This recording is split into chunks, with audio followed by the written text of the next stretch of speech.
كابتن احمد شوبير طرف في الموضوع الحقيقه، وهو قبل الهوا كلمته في التليفون وقال لي ما بحبش ادخل في مداخلات على الهوا، فبشكرك انك انت غيرت رايك ودخلت معانا كابتن احمد. اهلا بيك يا استاذ معتز، كل سنه وانت طيب. كل سنه وانت طيب كابتن شوبير. دلوقتي مش عارف اقول لك ايه، يعني سمعت الحوار اللي دار ما بيني وما بين المستشار مرتضى منصور، تعقيبك ايه؟ والله يا معتز انا الحقيقه بقيت مستغرب وبقيت مندهش من هذا الرجل، لا يكل ولا يمل ولا يهدأ. الحقيقه شيء عجيب جدا، كل يوم ما بين سدي وما بين ثروه وما بين اخراج ذمه ماليه وما بين فلوس وما بين عمولات وما بين تذاكر وما بين تيشيرتات، بعدين قاعدين في ملف السداهات ده بقالنا دلوقتي 6 7 8 شهور، وفي الاخر راحوا جايبين لي مش عارف مكالمه تليفونيه شويه مش عارف شتيمه ولا شويه مش عارف ايه، حبوا يصور للناس المستدين مش عارف جنسي وايه ده؟ ايه ده يا راجل؟ انت سمعتها يا كابتن شوبير؟ اكيد سمعتها وتعرفت على الحوار اللي دار او على يعني ما فيش اصلا حوار. ما فيش حوار، ده ما فيش حاجه، ده ما فيش حوار، ده ما فيش كلام، ده واحد مش عارف بيشتم وواحد بيقول مش عارف مين ده ما فيش حوار، ده ما فيش كلام. وبعدين هيئ للناس المستدين جنسي وهيئ للناس المستدين مش عارف ايه، والمستدين وفاضل 3 سداهات وفاضل 4 سداهات. الحقيقه فيلم سخيف وفيلم ممل. الحقيقه انا يعني بحاول اختار الفاظي باقصى عنايه شديده، لان بالفعل شيء غريب جدا، شيء انا يعني الحقيقه مندهش والناس كلها مندهشه، وموضوع الحقيقه مستمر بمسلسل يعني اكتر حاجه ممكن تقول عليه انه مسلسل ساقط هابط. اقول ايه اكتر من كده؟ الحقيقه والله العظيم يا معتز انا بغايه الاندهاش، لان انا بعد انتخابات نادي الزمالك قفلت هذا الملف تماما وقلت خلاص الموضوع انتهى وما عندناش مشكله مع حد وما جبناش سيره حد خالص، لا من قريب ولا من بعيد.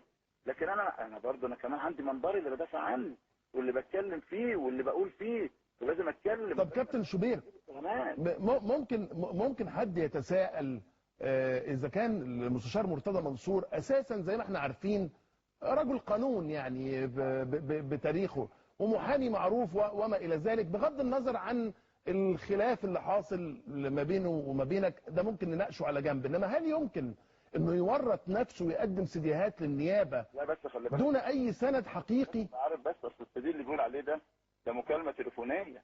بس الناس تفكر ان في CD وفي صور وفي كلام فارغ من ده، لا خالص، ولا كلام فارغ من ده، لا من قريب ولا من بعيد، بس ده هو بيجايب مكالمه تليفونيه يقول ان دي على لساني وان انا بشتمه فيها.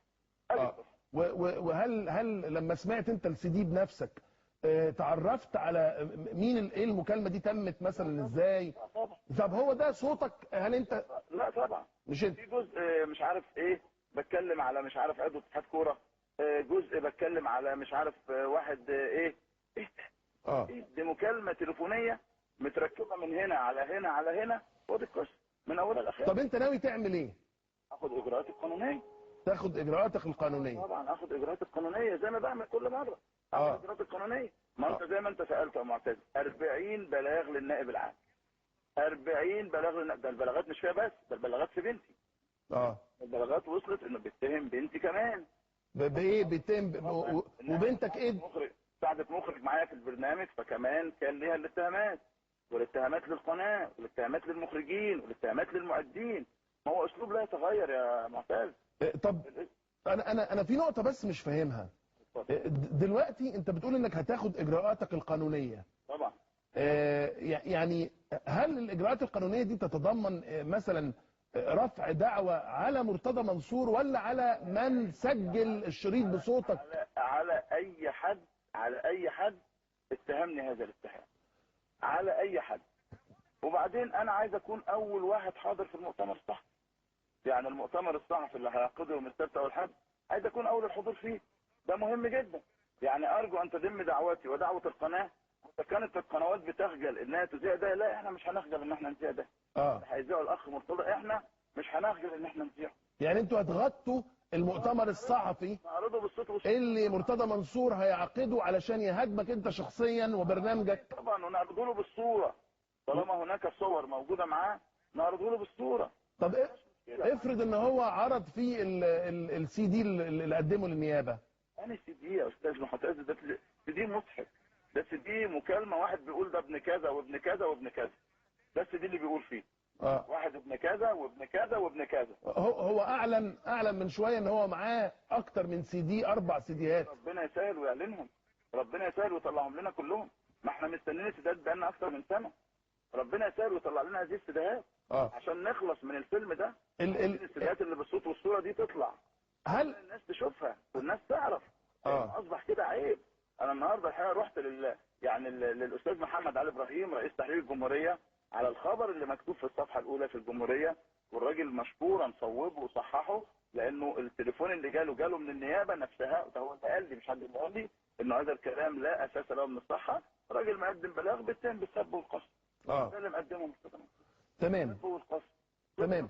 هتتحول لسي جنسي، وهتتحول لقضيه سلوك، وهتتحول لاعراض، وهتتحول لمش عارف ليه كده. ليه كده؟ وانا قلت له 100 مره قبل كده اتكلم في اي حاجه الا في الشرف والذمه. اتكلم في اي حاجه زي ما انت عايز الا الشرف والذمه. لا نخوض في الاعراض ولا نخوض في الذمم. ده موضوع محسوم بالنسبه لي.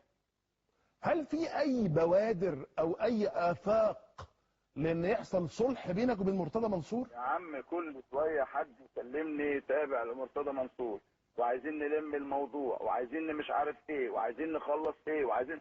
قلت لهم انا ليس لي علاقه بيه لا من قريب ولا من بعيد. الموضوع بالنسبه لي انتهى تماما، خلص.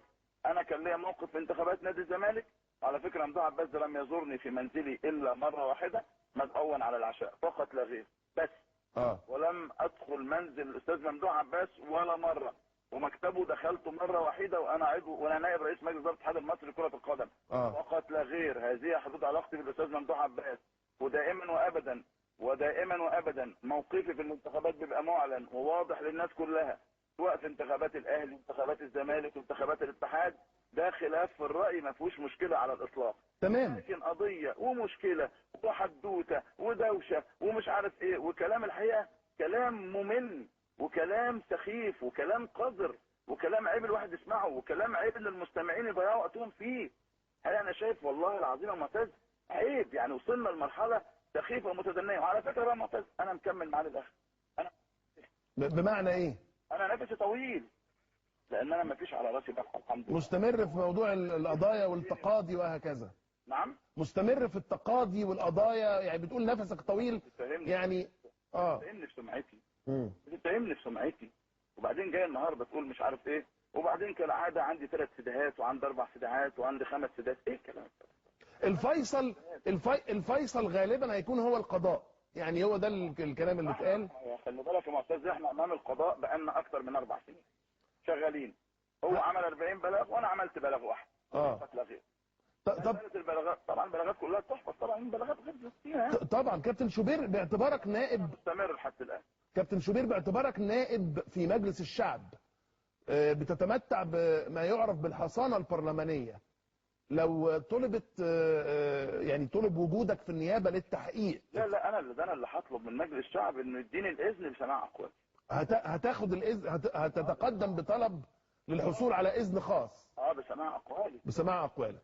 طبعا لازم يسمع اقوالي. يعني هل حصل انك استدعيت في النيابه؟ لا اطلاقا. ما حصلش حاجه من دي؟ لا اطلاقا، لا من قريب ولا من بعيد. تمام. بشكرك كابتن شوبير، بشكرك وبشكر